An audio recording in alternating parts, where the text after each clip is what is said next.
la grande question que je me pose après avoir visité un établissement comme celui-ci, mais je me l'étais posé aussi après avoir visité par exemple le lycée français de Zurich, qui a aussi fait un travail remarquable de ce point de vue-là, c'est évidemment la question du passage à l'échelle. C'est-à-dire comment on peut faire en sorte que le mode de fonctionnement qui permet de telles innovations puisse valoir pour tout le monde et pas seulement pour quelques élèves. Et là, en discutant avec les enseignants, on se rend compte qu'une partie de la réponse peut être généralisée. J'allais dire, c'est une question de volonté, ça ne coûte pas un centime de plus, mais qu'il y a aussi dans le fonctionnement de ces établissements des choses qui sont difficilement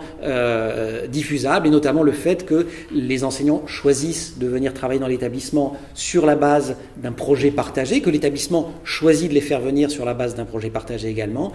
que les enfants sont inscrits par leurs parents également de manière très volontaire. Donc, j'allais dire, c'est la limite de ce fonctionnement que je trouve absolument remarquable ici. C'est la question, est-ce que ça peut servir de modèle en l'état actuel du fonctionnement des services publics d'éducation, et pas seulement en France, dans beaucoup de pays du monde, dans l'état actuel de leur fonctionnement, c'est ça qui est compliqué, et je pense que, notamment politiquement, c'est là sans doute qu'il y a quelque chose à travailler.